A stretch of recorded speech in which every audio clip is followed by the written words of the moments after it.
Now I'm standing in front of what is or used to be a school. It's just around the corner from my apartment here in Donetsk, and recently it was hit by the Ukrainian army, most likely with NATO supplied weapons. It's just one of many schools that have been hit here in Donetsk by the Ukrainian army as they try to terrorize the local population. And many children have been killed as well. Just in the last 10 days, I've been to 2 funerals of children, 6-year-old Alina and the 8-year-old Maria, who were killed in playgrounds along with other children. Indeed, children killed in war for me is a particular failing of humanity. And increasingly here in Donetsk it's being done with NATO supplied weapons. Now there's almost no Western reporters here in Donbas, Russian held Donbas. And so the Western world simply doesn't get to hear about what damage to civilians and how many civilians and children are killed with the weapons that NATO supplies to Ukraine.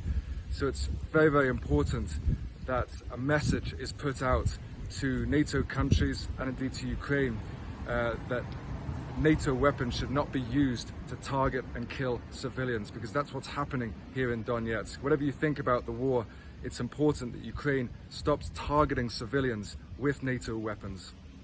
We're hearing of attacks by the Ukrainians deep into pro-Russian territory here in the Donbas. Just a few days ago, I was woken up at about 4 a.m. by a huge explosion. I presumed it was inside Donetsk city where I am.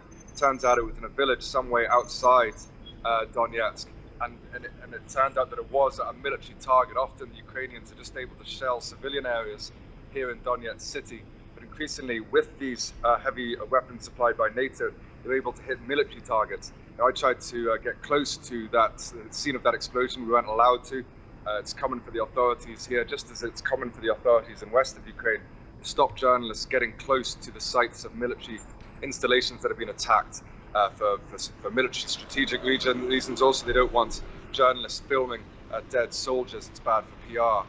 I was in Luhansk yesterday, where there was reports of an ammunition depot by the Russians, or the pro-Russians, hit by the Ukrainians deep into pro-Russian territory.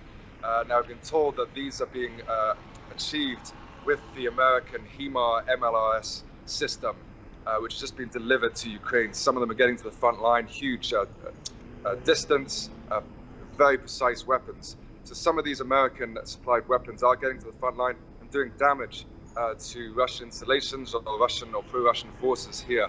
Whether they're going to have the kind of effect to change the outcome of this war is at the moment very doubtful.